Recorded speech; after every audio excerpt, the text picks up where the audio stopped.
Hello, friends and family, and welcome to the final episode about my great-grandmother, Alta Rivers Gilbert Thornton. We've covered a lot of ground the last 9 episodes, and while we have not been able to definitively say when and where Alta was in an orphanage, we have successfully found her as a teenager and young adult. We've got an idea of where and when she likely met Curtis, and we have a better understanding of her family as a whole.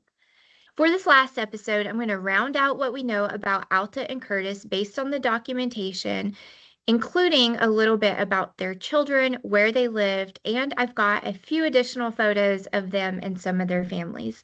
So let's get started. This episode is titled The Full Life of Alta Rivers Gilbert Thornton. These photos were taken around the year of 1905, give or take a year or two. Alta would have been about 19 and Curtis 25. Curtis and Alta had 6 children together, and here we've got photos of most of them, missing only Wanda, who passed unexpectedly at the age of 2, and Lorenzo. At some point, I will make a trip to search old yearbooks to see if I can find anything in those. I'm not going to go through all of the birth records for each of the children, but I do have them. And from them, I was able to learn a little bit more about where Alta and Curtis lived in between those census records. So census records are taken every 10 years. And by looking at the children's birth certificates, I was able to see where they moved in between. We know from episode 9 that Alta and Curtis marry in Indianapolis and go to their home on Birch Avenue in the city. And by looking at Bernice and Wanda's birth records, we know that they stayed in the city a couple years, but after 3 or 4 years, the couple moves back to the southeast corner of the state in Jefferson County, where Curtis was born. Between 1922 and 1928, the family is in Ripley County, which is to the north of Jefferson County, and at some point they moved to Switzerland County, where Alta Rivers was born. I'm not really sure how long they were there, but somewhere between 1930 and 1939, they moved to Madison in Jefferson County. And here's a map that we've seen several times throughout the series. This time a new star added in the top corner to show that they lived in Ripley County for a moment. So while they did move around quite a bit, it's still in that same general vicinity, and presumably they moved around so much because of different farming opportunities for Curtis.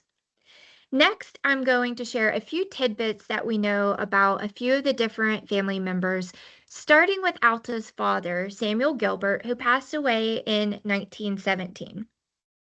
His obituary reads, "The death of Samuel Gilbert, blank years old, occurred at the home of his daughter, Mrs. Jacob Holwager, several miles east of the city this morning at 8:30 o'clock. Dropsy was the cause of his demise. He is survived by 2 daughters, Mrs. Holwager, and a daughter in Indianapolis." So I can't make out what the paper says his age is, but it should be around 74 if he was born in 1843.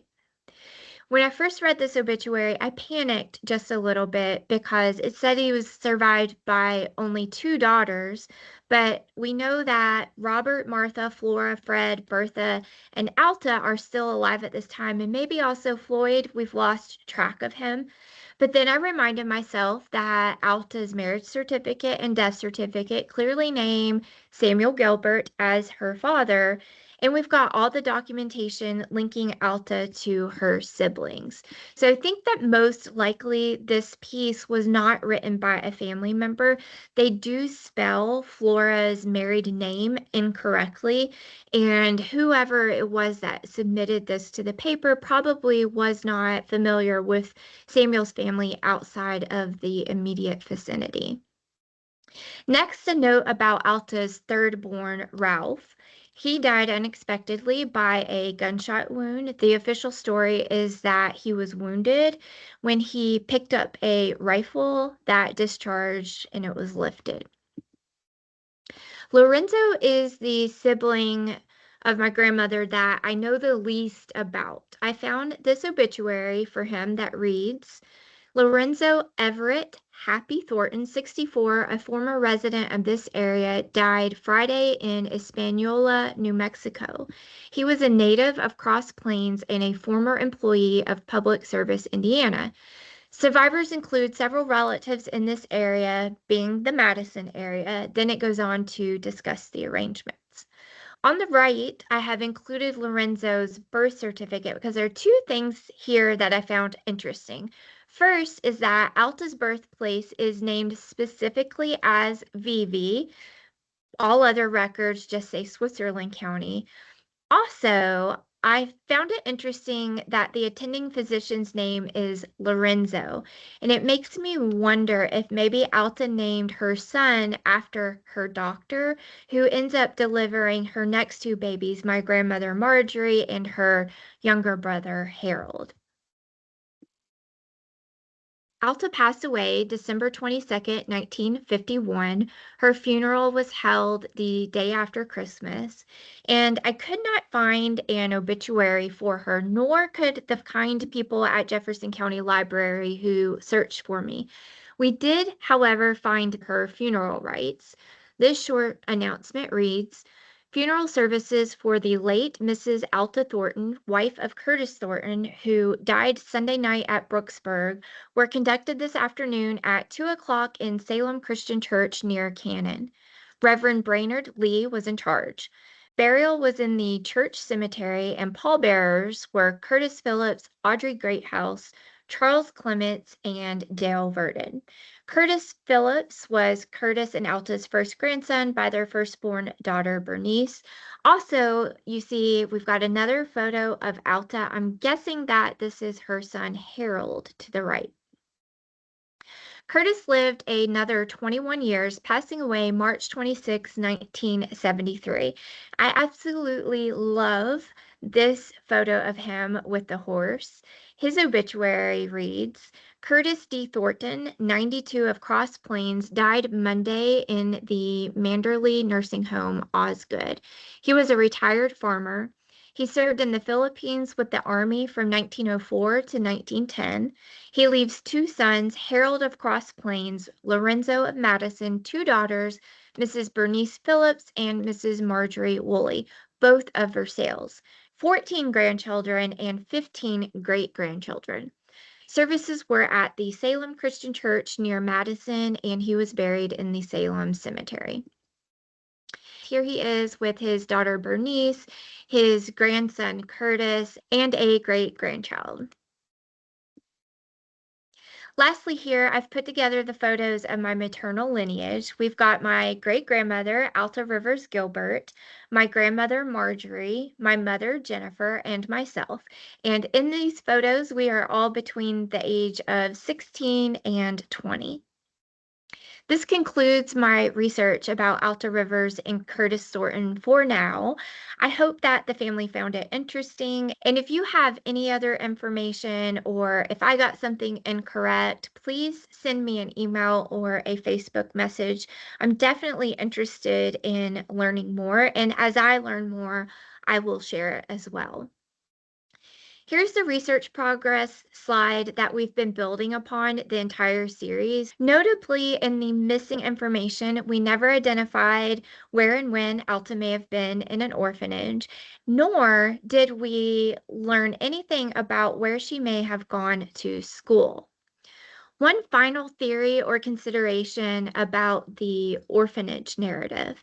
I found this article from 1898 that describes Samuel Gilbert as being assaulted, and it says in this article that he would probably die.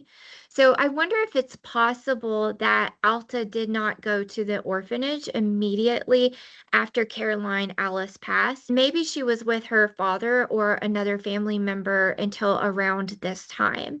I just keep thinking that it's unlikely that Alta went to an orphanage as a baby, doesn't get permanently adopted, and is able to maintain contact with her siblings and father.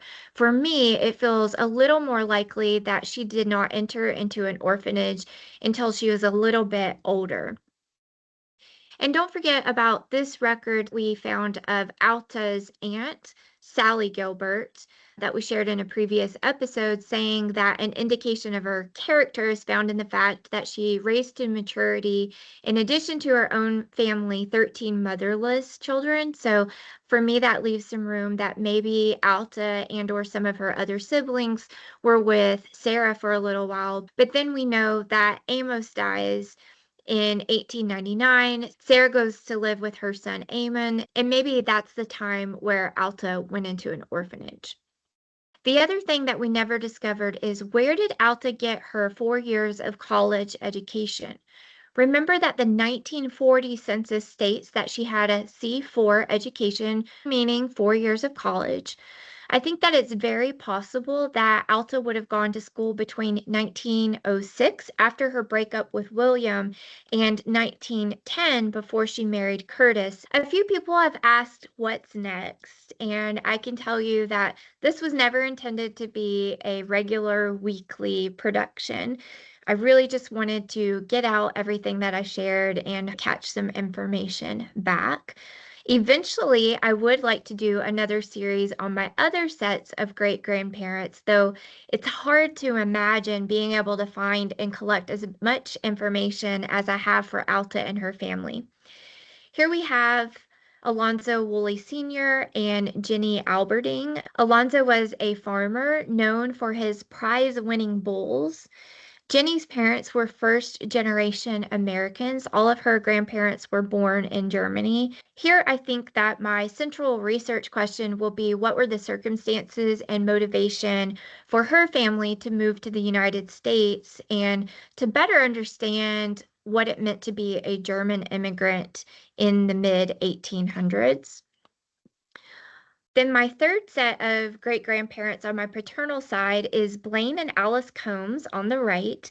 Blaine was a coal miner in eastern Kentucky, and on the left in the middle is a picture of Blaine's mother, Martha. There's a lot of online debate about Martha's family. Martha's family is documented as being both indigenous and free persons of color. I've done quite a bit of research here, but would like to go in a little bit deeper and lay it out in a methodical way, the way I have for Alta Rivers. I've got complicated feelings about my paternal side, and I thought about skipping my fourth set of great-grandparents, but in the little that I have learned about them, it somehow makes my story feel like it makes a little bit more sense. If I can only give one word to characterize this family, it would be orphans. I found some records of my great-grandfather, Robert Beverly, as part of the Freedmen Bureau, and I would like to learn a little bit more about that. Also, I'd like to understand better what it meant to be an apprentice at this time. And also, when I see pictures of women in the family, I can't help but to feel the familiarity. I recognize those double chins. Here I will leave you with a few more pictures of the Gilbert Thornton family. My email is at the bottom, and I would really love any feedback or other information you have. Thanks again for watching, and we will see you next time.